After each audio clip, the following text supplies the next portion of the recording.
I now call the Carroll County Board of Commissioners work session to order. We'll start with Chief Magistrate Judge Kirsten Phillips, please.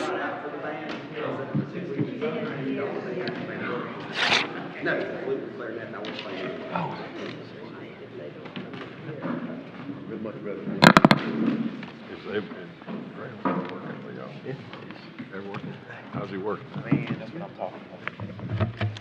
Good morning. How are y'all? Morning. May I provide y'all copies Yes, of please. documents? Yeah. It's fine. You want to hand them to Linda, and then she'll save you the...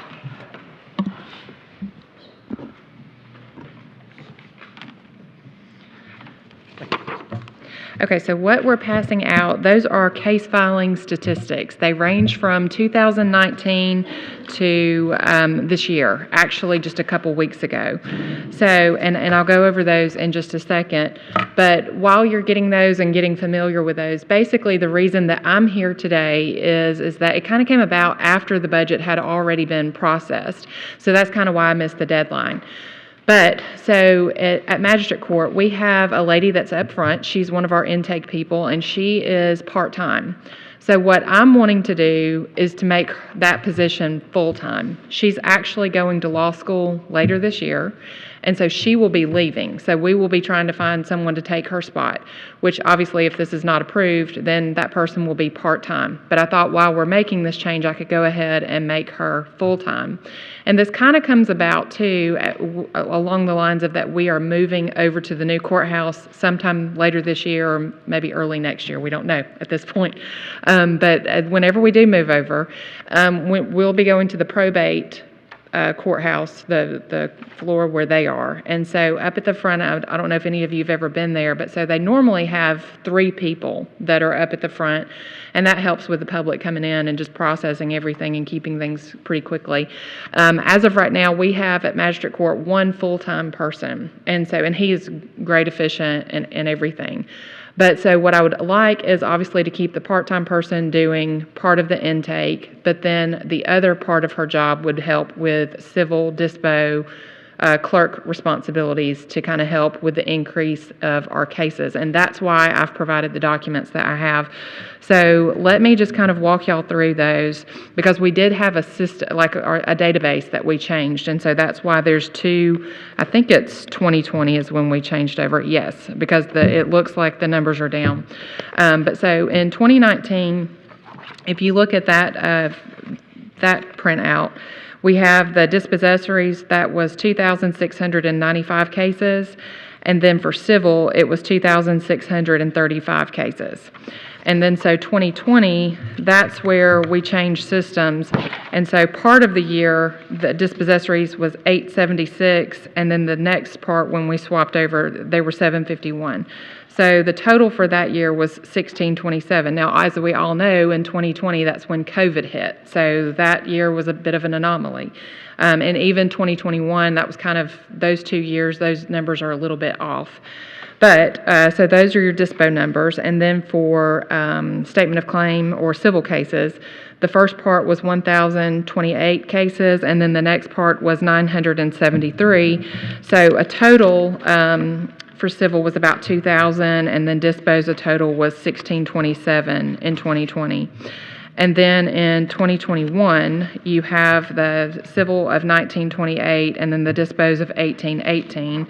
And then also in 2022, the civil cases, that was 2,628, and then the dispose was 2,558.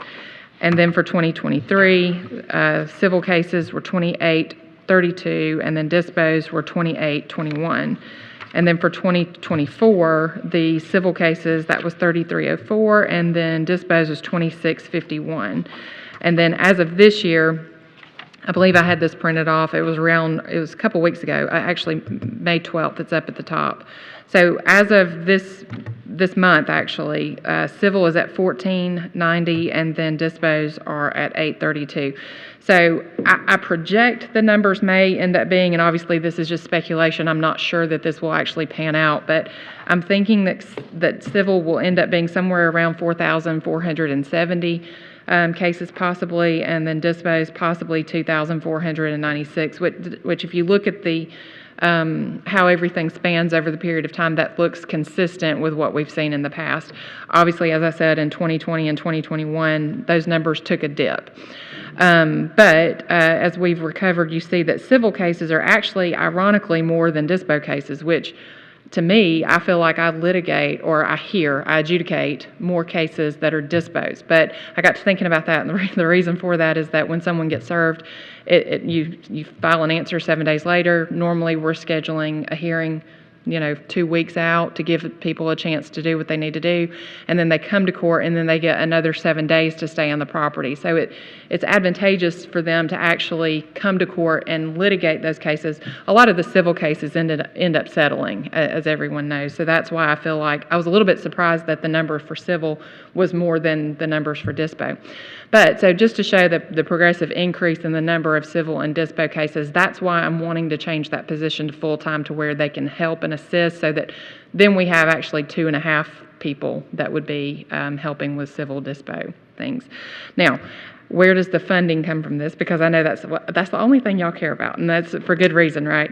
So the part-time position as of right now, I've discussed this with finance, and from what I understand, $25,000 is what's allocated for the part-time. I have to somehow, what I understand is that I have to make up $22,000. And so I don't know how many of you are aware of this, but I serve as a part-time chief magistrate. So what that means is that I don't take the county supplement that is allocated for a chief magistrate who would be full-time. So the amount of money for that is $18,900. So I have to come up with $3,100 to make this work. And I think that I can do that. I think I've got the money in my budget to where I'm not coming and asking y'all to give me money. I just need approval to change it from part-time to full-time. So that's really all I'm here about today. I don't know if any of you have questions or if I can even assist with that. And I want to apologize too that I started thinking about this a couple weeks ago, and I meant to reach out and speak to each one of you individually, and I know that y'all are busy and I'm busy, and it just kind of didn't happen. But so that's what I'm here for today. Judge Phillips, thank you for being here.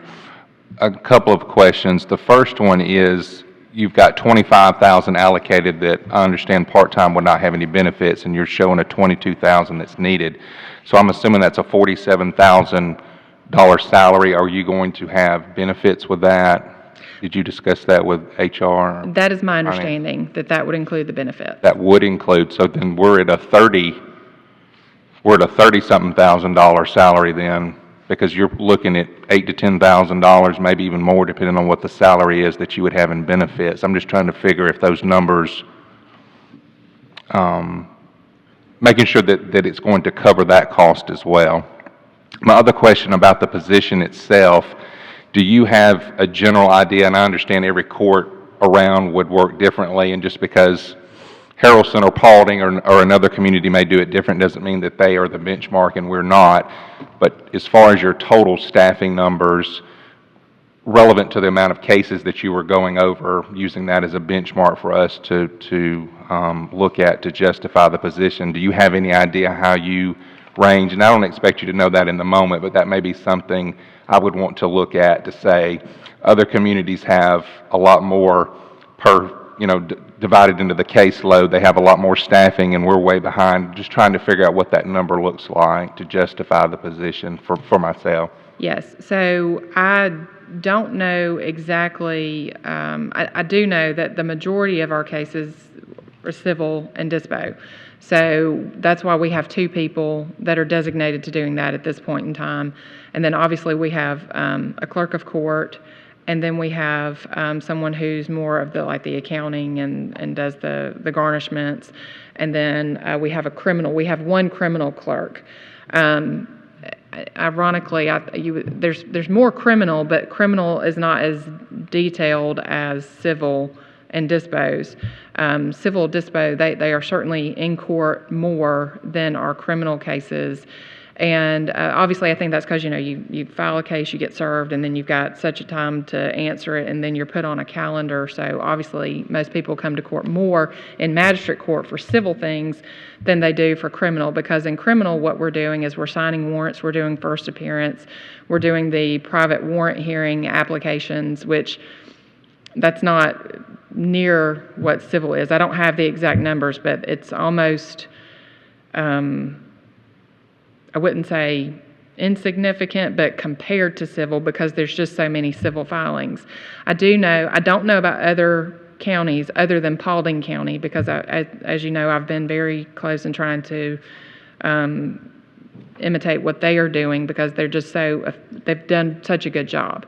And now we do not have nearly the caseload that they do. The last time I checked for them, I believe their civil cases was something like 9,000 to 10,000. So obviously more than double what we have. So, and that's why they have more than double the staff that we have. I think that proportionate to their numbers and the staff that they have, and I don't have the exact number of what they have as far as civil intake or civil clerks, but I think that what I'm asking to do is proportionate to that, because I'm really just asking to have 2.5 clerks designated for civil dispose. Because again, that person would still be responsible for doing intake and then also doing civil dispose, helping assist with that. I don't think that person would go into court the way the other two do, the full-time ones do. That person would be just kind of to help process the paperwork and keep it from going into a backlog. So. Thank you for that explanation. And I can get more information if needed on that. Okay. So Commissioners, we do not vote on this today. It's in the work session, but I have incorporated into the budget that you'll be voting on Tuesday night. Okay. So in the meantime, I'll look into that for you, and then if anyone else has any questions and you'd like to reach out to me, please do. I'll be happy to answer any questions y'all have. So. Thank you, Judge Phillips. Thank y'all. It's good to see all of y'all. May I be excused? Yes. Thank y'all. I'm now going to call Newton Jennings with our property and casualty insurance to give us an update on that from the last time we've met.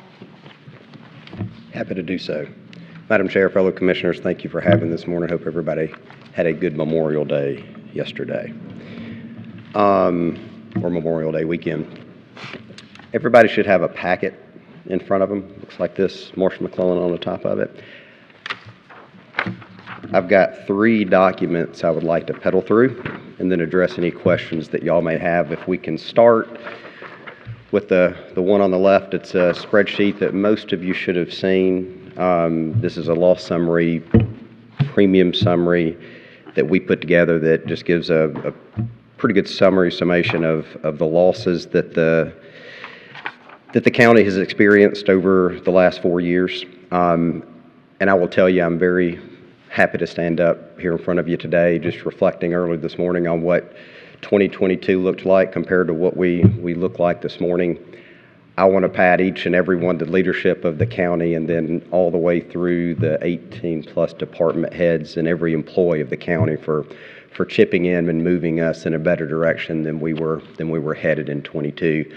I think most of y'all, I stood up here in front of everybody that year, a couple of new faces from 2022, but it was tough. We were sitting in a position where there was not favorable renewal terms on admitted paper. We had to go back to the table and really strongly coerce Liberty in providing an option, which we're proud that they did back in 22. They stood by us in a pretty tough time because we had some losses the 5 years prior to that that the financial picture for them did not line up very well. So if you, and again, most of y'all have seen this, but this is a summary for the last 4 years that we've been with Liberty Mutual by line of coverage by year. So if you start at the top of each one of those yellow columns, you'll see, and I'm gonna knock on wood here, you'll see under the auto and the general liability, this may have developed a little bit recently, but at the time that this was printed on 4/22, best year that I think we've probably ever had in the county that I've been involved in it. So that's, you know, when you have 442 power units pedaling across the county, and to say there's not a recordable incident, so to speak, that's good news. And then you look at 23-year, some activity, but still a very favorable year. So you know, over the last 3 years, we've gone from 100+% loss ratio down to 74% loss ratio. We would certainly like to get that below 60, as I've covered with each and every one of you. It'd be great to have it below 40. We really have a lot of negotiating power at that point. But I'll certainly take what we have today compared to where we've been. All right? So, and in conversations with everybody, are the original rate need from Liberty Mutual is the incumbent carrier. So I'm going to, if there's not any questions on this document, again, most of y'all have seen that. Just keep that handy if we need to refer back to it. On the right side of the folder, you're going to have 4 pieces of paper, two stacks, or 2 pieces in 2 different stacks. The one on the top, I'm going to start with Obsidian. We did have an alternative option that I discussed with most of you, which is good news. We've not had multiple players in several years. There's a new market in Georgia. Again, that's Obsidian. They did come to the table. They've provided an option. The premium is less than what Liberty's put out there, but we're going to pedal through the deductible options. You know, we try to get this to apples as we can, but Obsidian's deductible structure is going to be higher. They are going to require us to engage a TPA for claim handling services if we went that route. So in referring to this page, you're going to see the line of coverage on the far left. You'll see general liability, property, crime, umbrella, and so on. You're going to have the limits of each one of those coverages, limits and or exposures outlined, where you'll see general liability, you have $1 million limit. Next to property, you're going to see $223 million. That's the TIV, or the total insured values of all the buildings. And so on down the page. Where I want you to focus is the expiring deductible retention versus the deductible that we've laid out there, then a proposed premium. So the 3 columns on the right. The middle one, expiring deductible premium, that's as it sits today. We basically have a $50,000 deductible with Liberty Mutual on general liability, property, crime, umbrella, auto. That 50 directly correlates to the GL, property, and auto. All right? So Obsidian's option is going to move that deductible up on the general liability, the SIR on the umbrella, and the automobile. So it would go from 50 to 100 on those 3 lines of coverage. On the wind, it does apply to named storm only. One very important thing, you're going to have to look at the second page to refer to, where you see the $100,000 deductible for liability, comp, and collision. That applies to comp and collision on all vehicles. Right now, Liberty's got that split down. If you look at page 2 of this document, you're going to see Liberty's got a $5,000 deductible for anything between $5,000 and $200,000, and a $10,000 deductible for anything between $200,000 and $300,000. Anything over $300,000, you got a $100,000 deductible. So while the premium is going to look more attractive on the Obsidian, you have to weigh those deductibles. So you're basically self-insuring any of your sheriff's cruisers, any vehicle that's below $100,000, you're basically self-insuring that. So you kind of carve that out of the picture, whereas Liberty's dropping that deductible structure down for the less expensive vehicles. Does that make sense? I'd like to sit here and tell you you're not going to have any auto claims. We're all going to work hard to keep it like it's been this year. But each one of those fender benders that you could run into, those are going to add up over time. So it's just important to compare those two, so you're not just looking at the face premium. A little bit on Obsidian. They are new into Georgia. Been here. They've written 4 counties over the last, I'm going to say, 12 to 24 months. They started in the Northeast. They do a lot in Virginia, but they opened up in the state of Georgia. And And A- rated carrier, financial category size is about half of what Liberty Mutual is. So strong financial rating, but much smaller company than Liberty Mutual.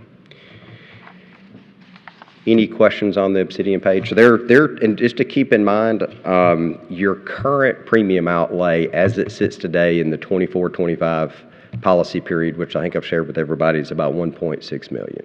So on this second sheet, where it's saying expiring deductibles are as follows, you're saying that's what our current plan is? Correct. So I thought that we had a $25,000 or $50,000. Why does it say vehicles valued from 5 to 199 is only a $5,000 deductible? I wasn't aware of that. No, great question. It's a liability. The $50,000 is specific to the liability, the third party of the auto.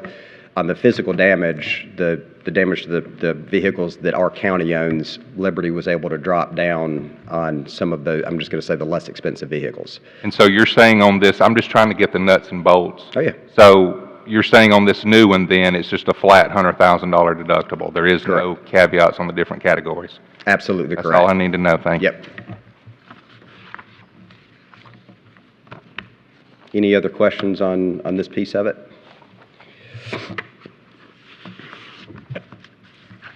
All right. The next document's going to be titled Liberty, in parentheses, up at the top of the page in blue writing. Similar structure, you're going to have the limits, you're going to have the property values, you're going to have expiring deductibles, and then Liberty's provided two options, a $50,000 deductible and a $100,000 deductible.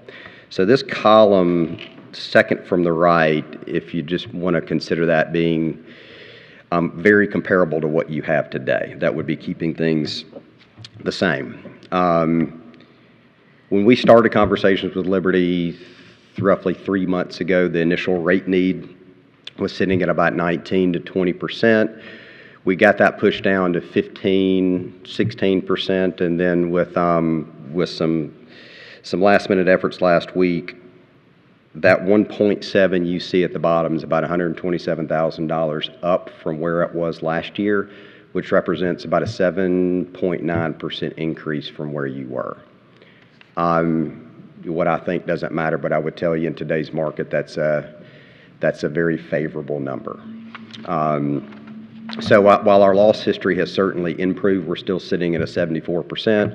We're still operating in the state of Georgia, which is a very tough market for, I'm going to say, all insurance carriers.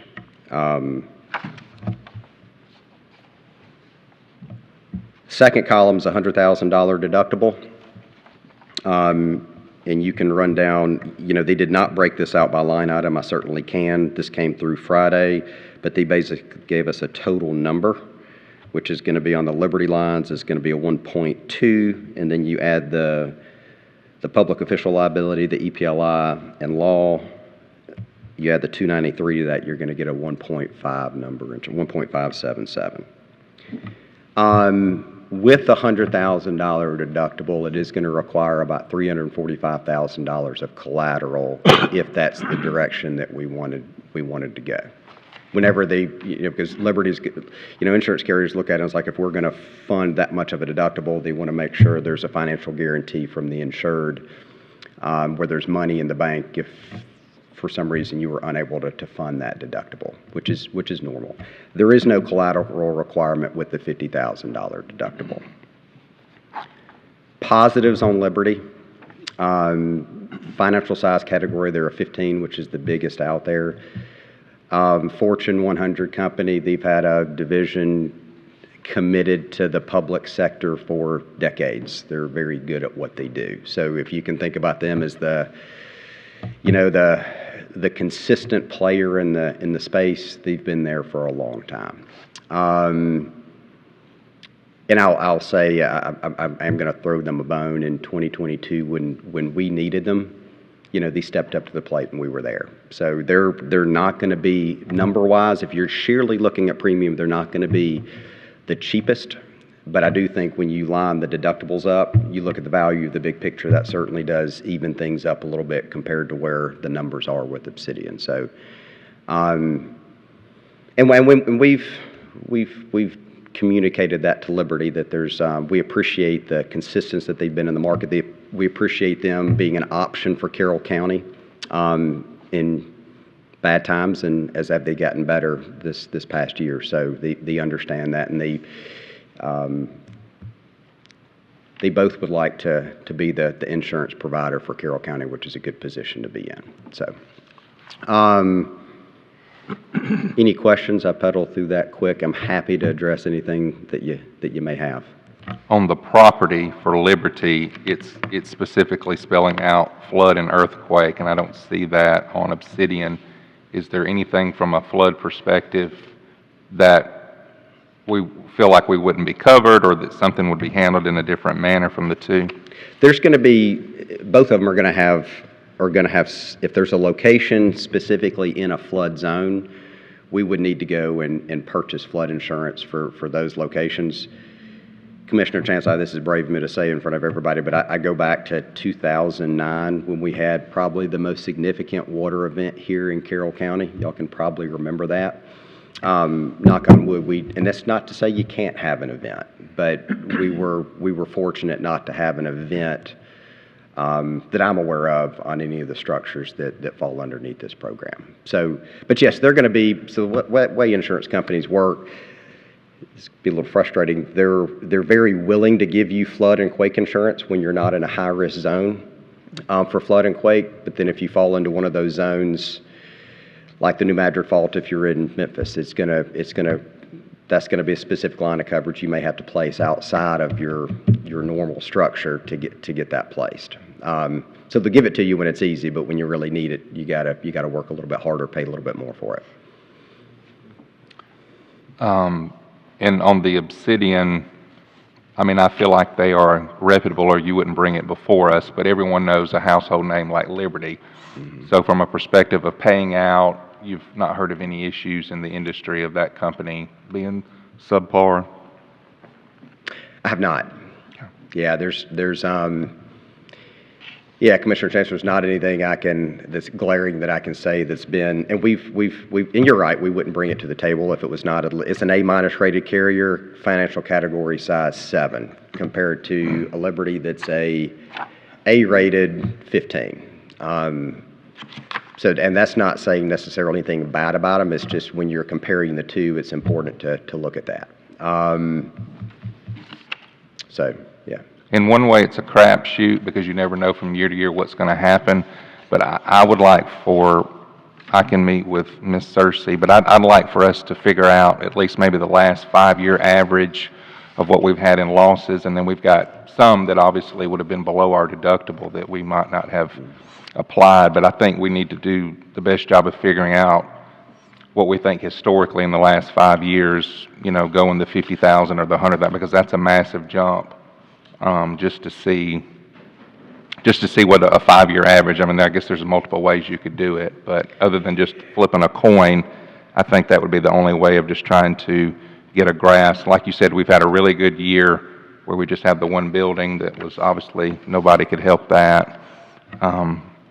But as these deductibles keep going higher and higher, and you got stuff you're not turning in, it's really not apples to oranges when you're looking at the premiums versus the deductible. So I think that's a fair statement. I think when you balance all of that in, the numbers are going to become much closer than what they appear to be on these on the documents that I gave you.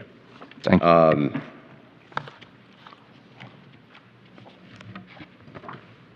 So Commissioners, again, we will not vote on this today, but I have put Liberty into the budget for Tuesday night, and I did that mainly because we've had so many conversations, and then again, Newton, Swede, Danny's here, Lori, Alicia have put a lot of time into these things that we've been in really tight into it, and you only get like a bird's eye view.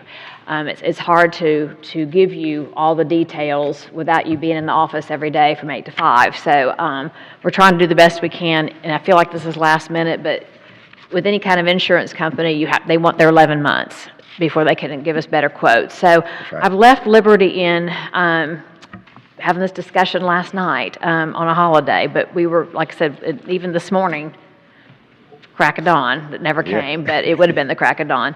But I left Liberty in because mainly, there's some third-party fees with Obsidian. We don't know yet what that will cost us, so that may change the exact difference in the numbers. Liberty, there again, was the only one in 2022 that quoted us. So there's something to be said about being loyal back and forth, and that may come from my family business if we believe in the loyalty and staying with your brand. And the other is they just recently paid out a very large claim to us. So they have been the foundation for us the last couple of years. So I left them in there with the $50,000 deductible. It's not to say next year we won't be here again and want to experiment with a new company, but I left it in there that way in the budget. So if you change your mind, do not like it, any of you can make a motion on Tuesday night to change, and then we can open discussion at that point. So, it's only a week away to get a lot of information in and to understand this. Newton is available for conversation as well as Alicia. Can I make one other point? Yes, yes. I should have said this earlier, that the TPA would be required on the Obsidian side if we went that route. If you look at if you calculate the claims that we've had over the last 3 years, those numbers range anywhere from, I think, 68, and that's on the second page of the Obsidian option, but anywhere from 16,000 to 68,000. So each claim type has an hourly rate associated with it. So we just went back and plugged in the claims that you've had to kind of give you an estimate of what that would be. So, when you're looking at that option, what's not at that bottom line on the Obsidian page is the cost for that TPA. So whether you plug 40,000 in, which would be the average, the high would have been closer to 70,000. So it is important that you calculate that and then look at what those deductible differences would be as well. And like I said, I'm available for any questions that you may have after this meeting if you want to reach out. We probably left something out just because we talk about it so much. My husband will come home some night and he'll say, "I didn't tell you that." I'm like, "No, you talked to everybody else under the sun today. You forgot to tell me." Because in our daily conversations, we forget there's so much that goes into this. So I can relate. But thank you. And like I said, if y'all have any other questions, please feel free to reach out to Newton, myself, or Alicia. On the other company, you said it was new to Georgia. So how long have they been in business, and did they cover in other states have they covered? They do. They're strong in Virginia. They basically took a program that has worked for them in Virginia and have grown that into other states. And really the first time and listen, we're in the market every day. And I'm not going to sit up here and say we know everything, but when there's a new player that comes in public entity, we typically know it. And it hit our radar, I'm going to say 6 to 8 months ago, Commissioner Bailey. And so we started digging into it. And in our Mid-Atlantic region, places some business with them, and I reached out to them, and they kind of said that's where they've grown.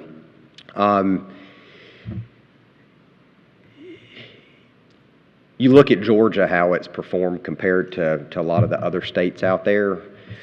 It's we don't have a great track history. So you look at a carrier that's coming into the state. We want to be optimistic and say, hey, they're going to be here. They're going to be consistent. They're going to be here for the next decade. But there's not a crystal ball to know that. But we're tickled to death to see somebody else knocking on Georgia's door saying, hey, we want to provide coverage here. But there's just lack of track history with it. No. Well, it's like you and I talked in your office. For me, insurance is one of those necessary evils you got to have, but customer service does mean something to me, and cheaper is not always better. You got to look at customer service. They did stand by us, like the conversation we had, but so it'd be interesting seeing some of those numbers that Clint was talking about getting, but customer service in this part of it to me means a lot. I agree. They answer the phone when we call, which is wonderful. Most of the time they do anyway. And again, there is something to be said for long-term partnership, consistency for sure. But my job is to try to bring you viable options. And I'm just grateful this year we had more than one, quite frankly. And again, I pat the county on the back for really driving that, the safety committee, the department heads for making that possible this year. So thank you. Thank you, Newton. All right, thank you. May I be excused? Yes, you may be excused too. I think that's the court thing Kirsten started for us now. We now have Swede Sullivan here, along with the HR Director, Lori Blackman. So again, reason we're having these meetings, trying to give you enough information, but also because we're predicting to take funds out of the general fund. So we're trying to cut expenses where and when we can. So Swede is bringing us several options on the health care that we need to look at to decide how we want to go. Thank you and good morning.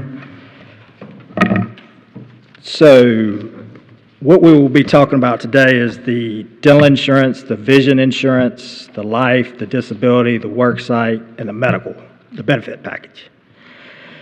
So what we did was pass out a summary of our findings, and Cigna currently handles our dental and vision insurance, and they are giving us a no price increase on the dental and vision insurance, no changes to the benefits or contract, and these rates are good for 12 months. Mutual of Omaha handles our life, disability, and work site. No price increase there, and no changes to the benefits or contract. Are there any? We shop this coverage with multiple carriers, and Cigna was the most competitive, and it's good to have the dental and vision with our medical carrier, which is Cigna as well.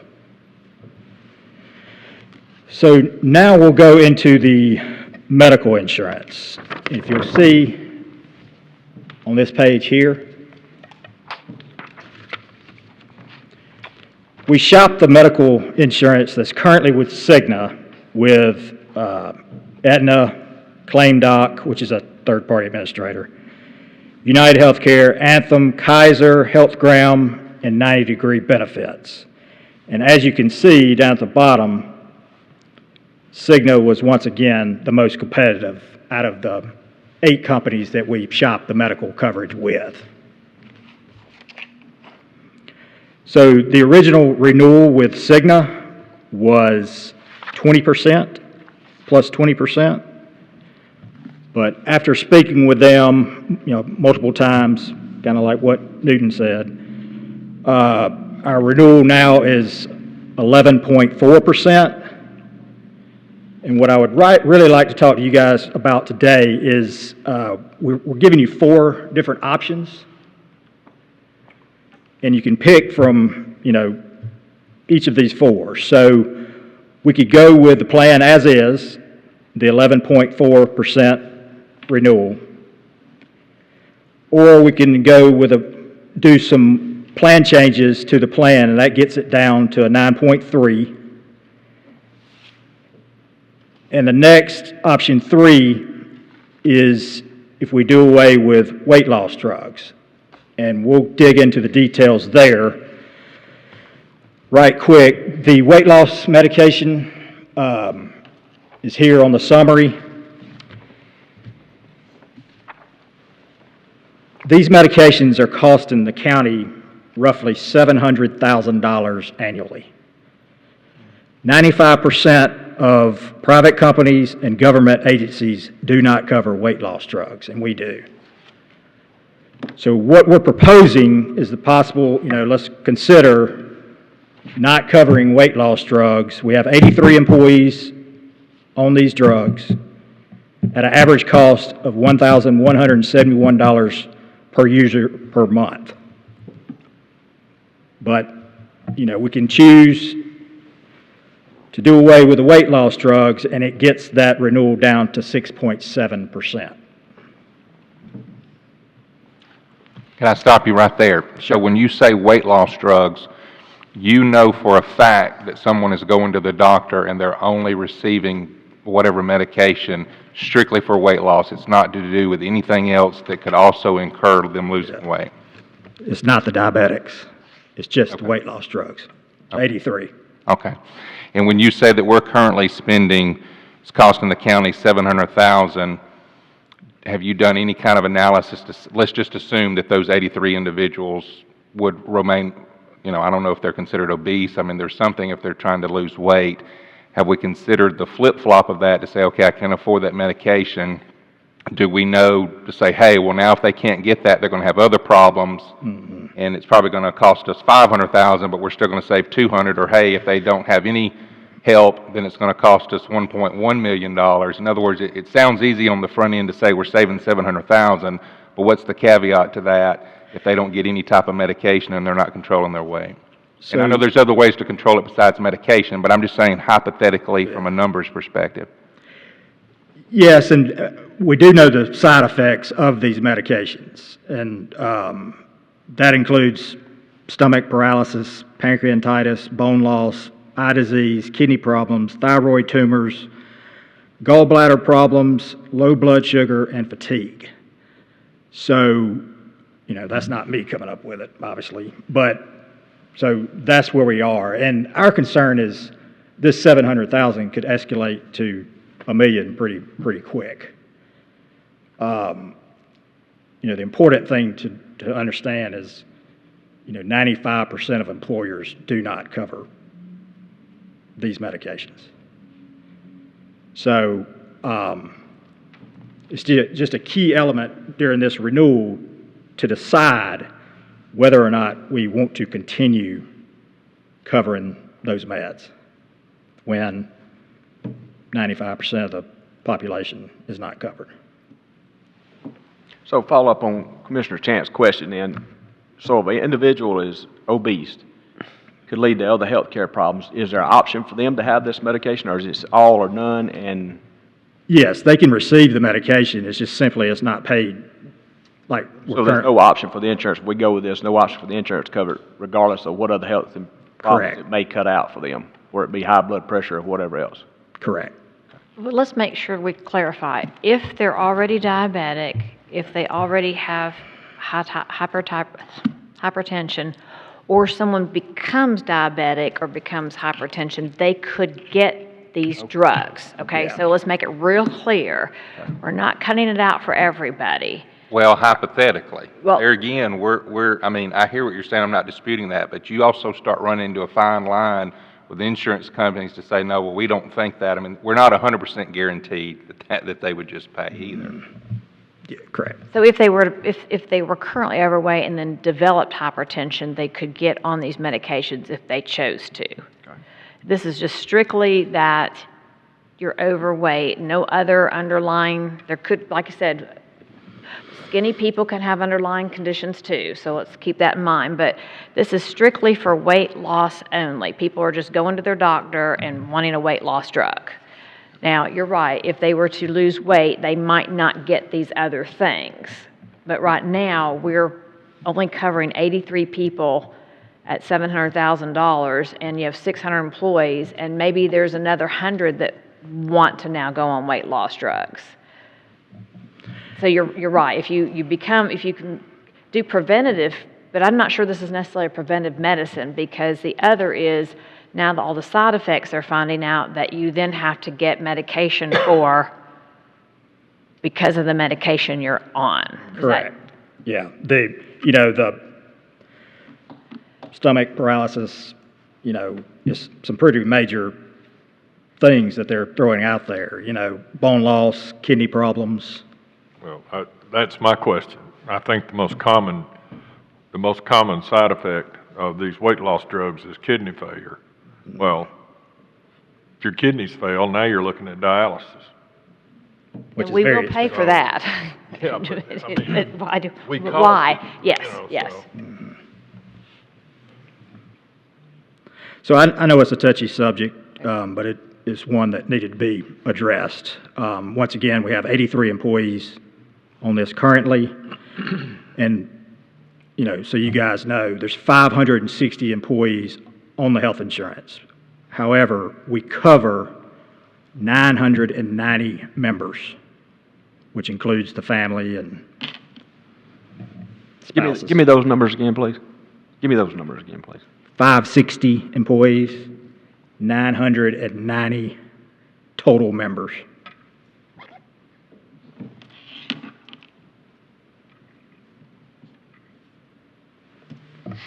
So we're affecting, we're affecting less than 10% total members. That's correct. How long has the weight loss medication been an issue? Because I mean, just personally, it's kind of become a fad in the last, 2, 3, 4 years? Yeah. So it was added about 3 years ago. And as you know, if we add it for one person, we have to add it for all.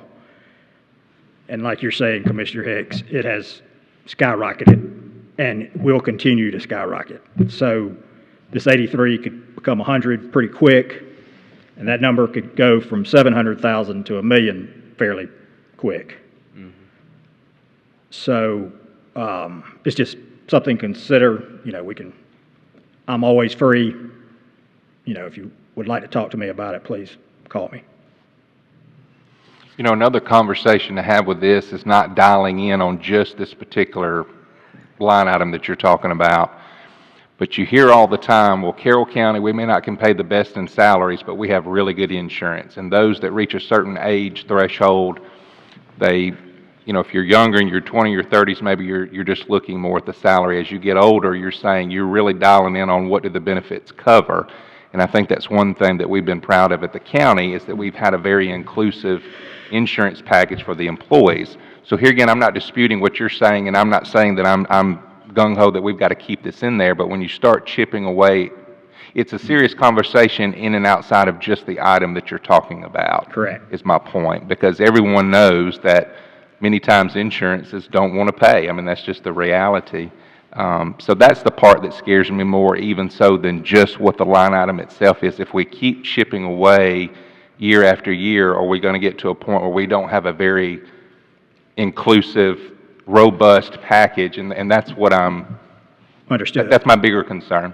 So one thing to keep in mind, and something that's so good about the county's benefit package is for employee only, they pay nothing for their health insurance. And that's basically, that is extremely positive.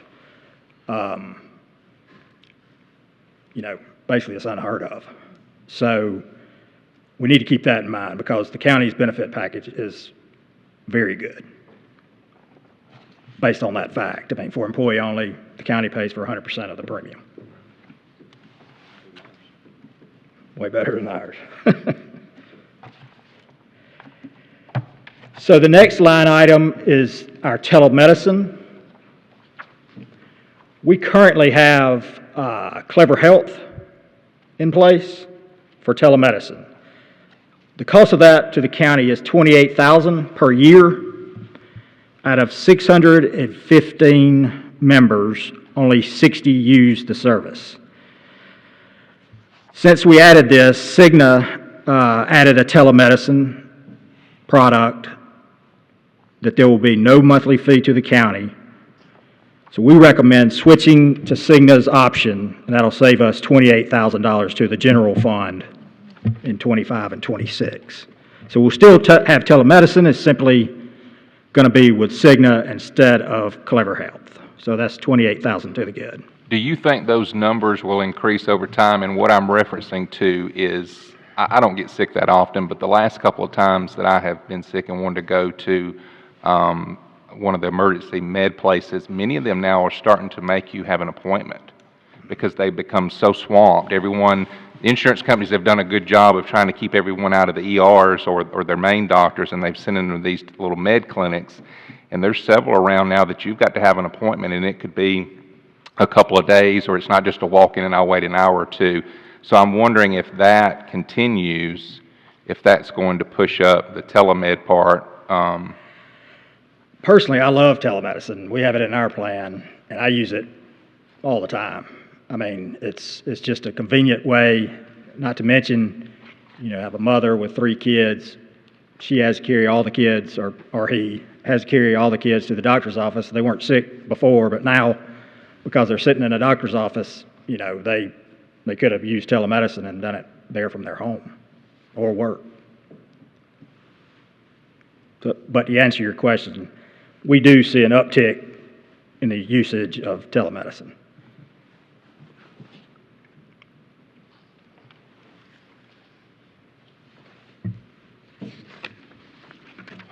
So on page 2, here are the 4 options. We went over the weight loss that could get our renewal down to 6.7. That's the option 3 there. But option 1 is, keeping the plan the same. That's 11.4 cost increase. Option 2 is if we do several plan changes. We haven't had any plan changes in the past 9 years to our medical plan. These changes include the deductible going from $1,500 to $1,750, the out-of-pocket max from $4,500 to $5,000, the family deductible from $4,500 to $5,250, and the out-of-pocket from $12,700 to $14,000. We also have a second plan that is a $2,500 deductible. That deductible would go to $2,750. The out-of-pocket would go from $5,500 to $6,000. And the family deductible increases from $7,500 to $8,250. And the out-of-pocket goes from $13,700 to $15,000.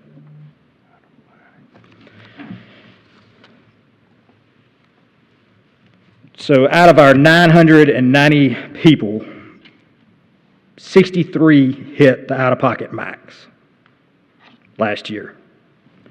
And 1 family hit the out-of-pocket max on the family.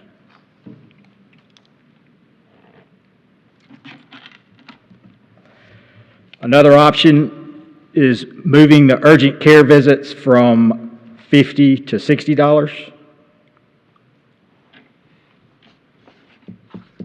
Moving the ER visits from $250 to $500, and if admitted, these amounts count towards your deductible. So last year we had 100 emergency room visits. 47 of those were steerable. So what that means is they could have used urgent care or telemedicine.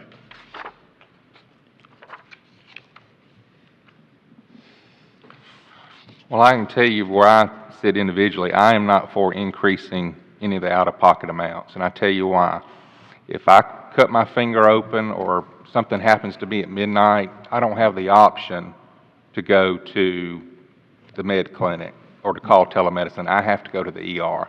And I know we've had abuses, every employer does, where people go into the ER that do not have to, but I think we've done a good job of curtailing that. But, to some of our employees, $250 up to $500 might be a really big deal. It's not to me personally, but to a lot of our employees it may be. So I'm not for increasing anything on the deductible side. That's just me. Or, their out-of-pocket expenses. I think at some point, if they're going to have insurance, they don't need to fear actually getting an insurance bill and saying it might as well be $100,000 because I can't afford that either. But I'm just one person, but that's my opinion.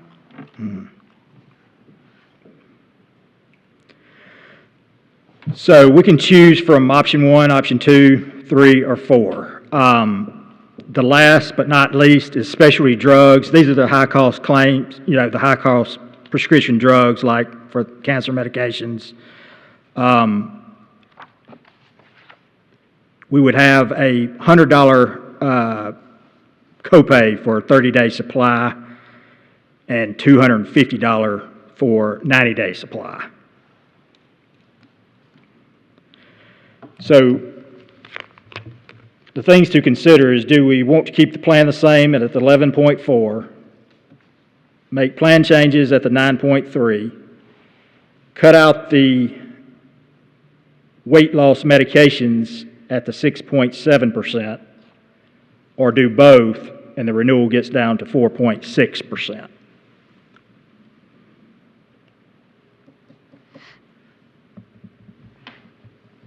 Well, I know low-hanging fruit to me is this whole telemedicine thing.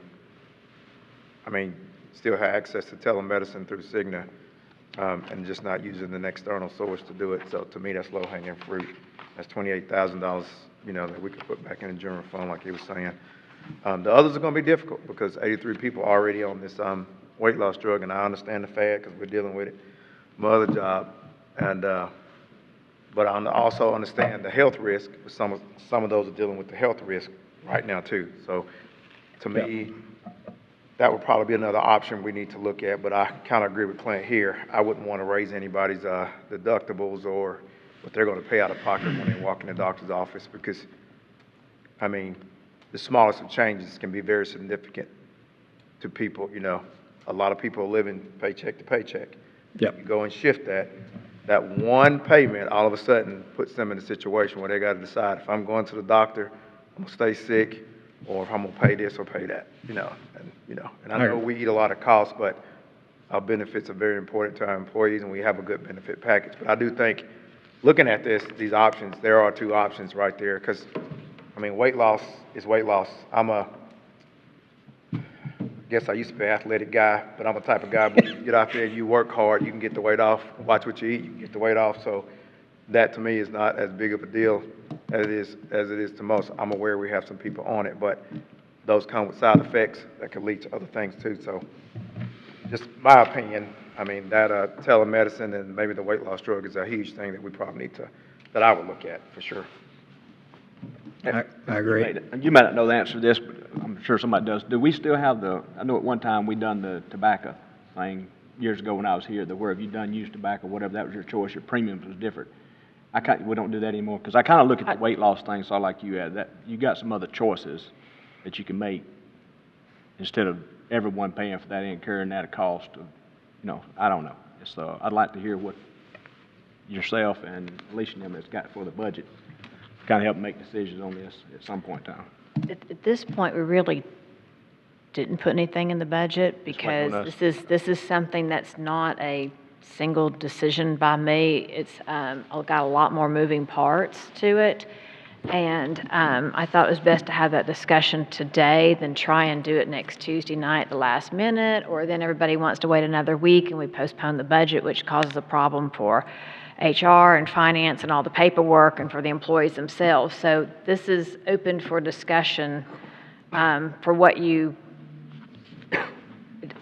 would like me to put in the budget for Tuesday night. There again, someone can still make a motion and change it come Tuesday night, but as a whole, I'm asking y'all to give me direction as to which way you want to go with this. So you don't have a recommendation, Chairman? You did on the other stuff, but not on this? I did, because those were pretty simple. Those were, But I mean, they still cost money, so I'm just trying to say, this one. you and your staff would know the differences depending on what option we went with, how it would affect the budget. That's the only reason I'm asking. So it does. It all affects the budget. Just, so yes, if you wanted to, you'd almost say Plan 4 is the least expensive, right? I mean, if you look at it black and white, Plan 4 is the least expensive, but also recognizing these other things play into it compared to like the property and casualty insurance. That one's pretty black and white to me compared to this one. You're also looking at how many employees actually use the health insurance. It's kind of, again, like insurance. You've got to have it, necessary evil. But are we going to subsidize and keep employees from getting a better raise or being able to provide other things to the citizens to have a plan that nobody's really using? Like example is the telemedicine. It's $28,000 we don't need to spend because there's other options out there. Right. That's easy. The weight loss, when it came to my attention, I thought, okay, I did not even know we were paying for that. I was surprised because I look and say, it's not covered in many of the private business sector. A lot of the other governments around us don't pay for it. So in my mind, I'm like, okay, now that we've had 80-ish people, at least 520 other employees that might say, well, I didn't know we offered that. Now they want to get on it, and that changes the numbers completely. So these are things that I'm bringing to you as a board to give direction. So Montreal, I'm hearing, if I'm correct, you like number 3, option 3, which does bring it down from 11.4 to 6.7, if I understood you to Yes, say. and- You like leave it the plan as is minus weight loss. Did Yes, I? but changing the telematics too, And yes, that one's, telemedicine. That was the question I had. We can, if we choose 3, we go to Cigna, keep the telemedicine, and there's no charge. Charge on it. Right. Correct. Correct. So we can back out another 28,000 because we're not paying for our current provider. So I guess let me just ask this question, make it real simple. Are y'all in favor of keeping the telemedicine? Is there a consensus, I guess, to do away with the 28,000 Clever Health and using Cignas at no cost? Is there a consensus for that one? Okay, so that has Because nothing there's to no do change in service, right? Yeah, that has nothing to do with plan, that has really the telemedicine doesn't have anything to do with Yeah, options just 1, 2, argue. 3, and 4. Whatever. So, They'll be calling Cigna instead of, and there's so many Clever other Health. options now too, not to put plugs in for other companies, but we all watch TV and we can see all the different advertisements for telemedicine. So that is, we're not taking something away, we're just Just switching from, Yeah, because a lot of switching. times with the urgent cares, you can, I mean, you have an option to go straight through the urgent care and go, Yes. and do this with the urgent care without ever walking in. I mean, I've done it with my kid before. Even locally around here, you can do that. Instead of going, they'll give you the option, say, I'd rather have a call, and they'll do that for you, so. Well, So I one think- thing I think we ought to do too, if we go this route, is we need to internally advertise or market more the telemedicine option. And I'm not saying I get emails, some from Miss Lisa in HR and different ones throughout the year. So they do a great job of telling the employees what there is, but maybe we have a campaign that markets more specifically for that. And then this time next year, let's see what that number is. And if it's still really low, not saying we would do away with it, but maybe it would tell us, okay, that's truly the employees do not want to call up over the phone. Or if we see a huge increase, then maybe we say, okay, well, that was due to a marketing campaign. let's try to get that number up from 60 to a, Yeah, because you said you had so many that would go to the emergency room that really didn't belong in the emergency room. yeah. So I think that would help cut that might help cut that down. I mean, I know some people in their mindset, they don't care what out here medically you offer to them, I'm going to the emergency room every Yeah. time. I know people like that. They're just Yeah. every time, but maybe if we can, like you said, have some type of campaign to push people to realize, hey, once you make this phone call first, because maybe everybody can stay at home and they can call your prescription in and you're good, you know? So I think the consensus on the telemedicine, it does not have anything to do with options 1 through 4. So that one, we've clicked that one off. We're not going to add the Clever Health next year. So it's back to the original options 1, 2, 3, and 4 that I need direction from this board to provide you with a budget on Tuesday night to vote on. Well, One of my questions is if we went with option 3 and we no longer pay for the weight loss medication, I'm wondering if it's like some drugs, you can't just stop cold turkey or you're going to have immediate side effects. Is there any kind of, I don't want to do anything inadvertently to all of a sudden these people, the next month they can't get something and it does something else to their body. I mean, I don't know what that would look like, but that would be my only concern there. It's one thing to say we're not going to continue to offer it in the future, but if this is going to immediately cut off, what does that look like from a healthcare perspective for the employee? could there be a grace period in there somewhere where you wean it off there for a month or so or whatever? I don't know. well, guys, we're getting into medical questions. There's nobody sitting up here who's got a doctor's, we're not doctors. I think if we do this and the doctor recognizes that you gotta have a coming off period from these drugs, then I think the doctor will recognize that and he'll make that decision. Well, they'll recognize it, but they're not going to be able to force the insurance company to pay for it if he comes up with a plan that says this is what you need to do to come off of it. I'm not trying to be a medical doctor. I mean, that's a valid point. But when you cut off the funding for something, it doesn't matter what the doctor thinks if they can't afford it. I'm just saying if we're someone that's not, if most employers don't offer this, maybe there's not as much data out there, but there's got to be other employers that have cut stuff off, and I just want to make sure that we're not doing anything that's going to have an inadvertent effect. I mean, we can't fix everything, but we can, to Commissioner Bailey's point, is there a grace period? I mean, I don't know what that looks like.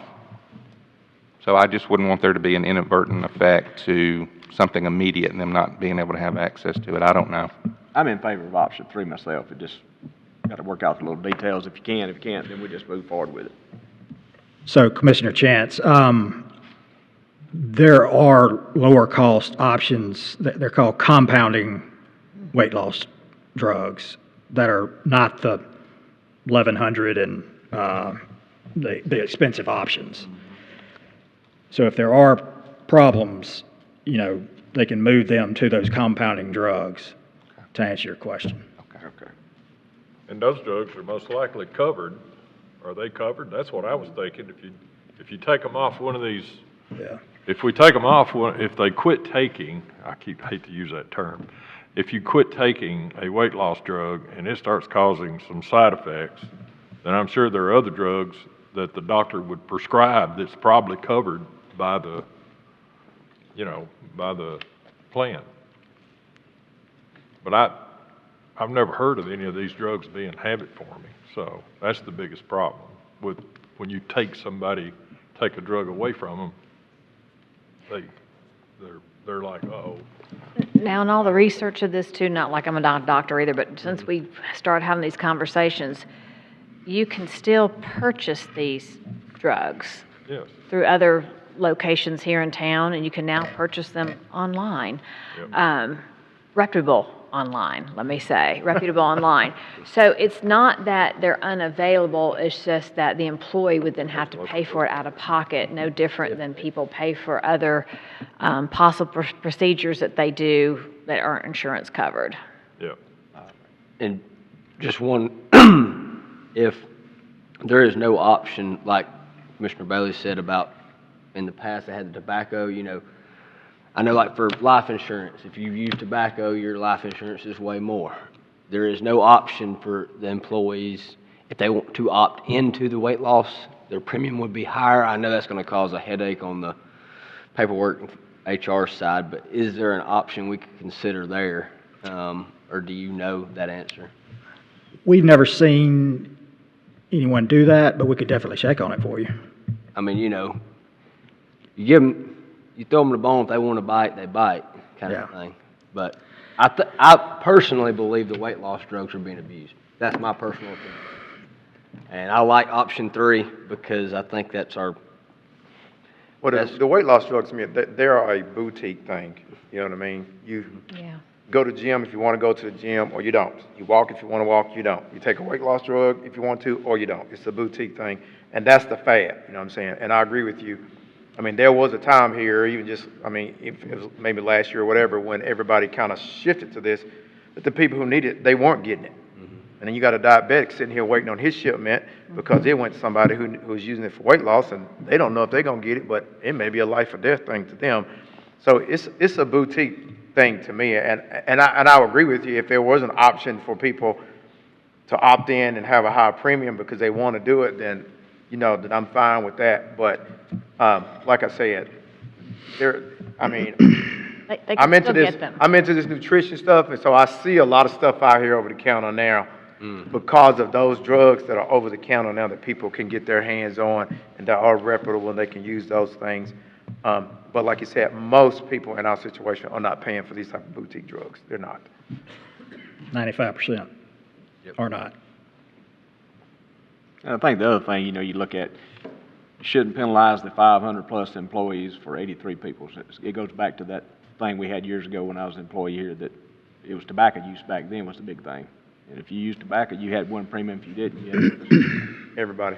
You shouldn't penalize the rest of them for 83 folks that's wanting that. And I don't take that lightly when I say that, but it is what it is. Steve, how are you feeling? Well, I said a while ago, I like Plan 3. Tommy? 3. Okay.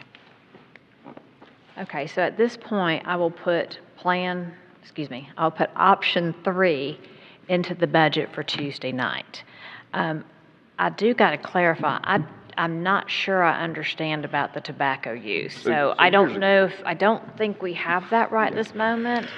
So I don't want when the employees listen to this, all of a sudden freak out that, No, this was years ago when I Okay. was an employee here. We had some choices because the big topic then was tobacco use. And so if you used tobacco, you had a premium. Yeah. If you didn't, you had a different and premium. I don't think we have that That's now. why But that's we can the- explore it for next year, but I don't No, want I'm to not scramble. advocating for it. I'm Okay. just saying that was using it for a reference. I just want to make kinda- sure that we don't start something No, that we don't do haven't that. started, so. And we've done that with employers before, and it's a Yes. pretty nice. If they pay a higher premium, they can pay for the drug. So if you want me to pursue that and SWEET and HR for next year, I'll be happy to. But I just want to make sure clarified right now, we don't have that charge. I was not advocating for that. I was just using it as a reference to how. Just making sure, No, I 'cause remember, I've seen that because they always ask the question if you use it or not, and it's premium. You want to make sure the court reporter typed that, correct? I am One not more time. advocating for that, so. yeah, I just want to make sure we don't start a rumor that we don't have a rumor right this Exactly. moment. Okay, so, all right, Leave so my phone as of blowing this up at the moment, thank you, Sweet, so much for your time, and Lori and Lisa, a lot, and Ashley and the sheriffs put a lot of time and thought into this, but I knew we might still miss some things. But as of this point, I will go with option 3 for the budget on Tuesday night. Chairman Morgan, one more. Oh, yeah. We have provided some benchmarking info that's very valuable that you guys can look over. We're not going to go through all of this. This is why this packet's so thick. But if you will, just, on your free time, go through this because we feel like it solidifies everything that's going on medically. And, it's based on 25,000 plans. And it will basically prove that the county's benefits are wonderful. So, And thank Jared for thank everyone at your office for putting all this together. And let me remind you, so when employees call you, because they'll hear snippets of this, when they call you, please either direct them to HR to make sure that we are giving them the correct information too, or that, if you have questions, to bring it back to HR, bring it back to myself, so we can try and, if we need to correct something by Tuesday night, we can, but and don't want to be scrambling if we don't have to. once so. again, my door is always open. Please contact me. I can come meet you. You can come to our office. But please feel free. But we will be having a department head meeting this afternoon to let the department heads know what we're looking at right this moment, so they can, if anyone has anything they say wrong in the office place, we can correct that if possible. Thank you. May I be excused? You may be excused too.